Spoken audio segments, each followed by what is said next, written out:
Test one day series হারার পর শ্রীলঙ্কার বিপক্ষে আজ টি-20 সিরিজ খেলতে মাঠে নামছে বাংলাদেশ দল। তারুণ্যে ভরপুর দুই দলে আশাবাদী জয় নিয়ে সানিয়া আহমেদের প্রতিবেদন।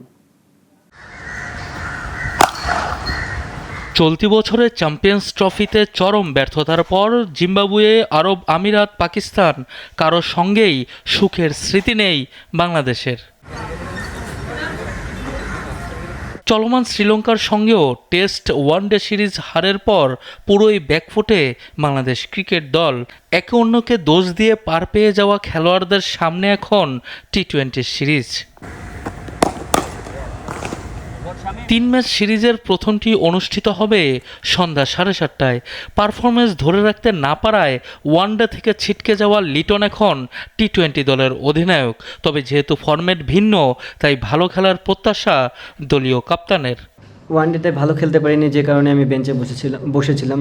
আমার মনে হয় এই টাইমটাতে আমি যতটুকু টি-20 ফরম্যাটের প্র্যাকটিসটা করা যায় সেটা আমি করেছি। চেষ্টা করবো মাঠে ওটা কাজে লাগানোর জন্য।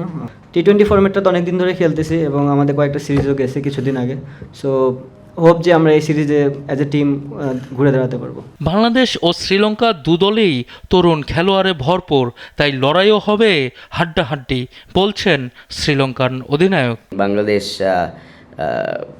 quite good on T20s, but they are still young side like us.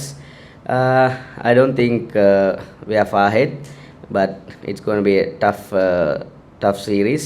হয় জিতেছি, না হয় শিখেছি, এই মনোভাব নিয়ে চলা বাংলাদেশ ক্রিকেট দলের এখন প্রতিটি সফরই শিক্ষা সফর। তবুও আশায় প্রতি খেলাতেই টিভি স্ক্রিনের সামনে থাকেন ক্রিকেট প্রেমীরা।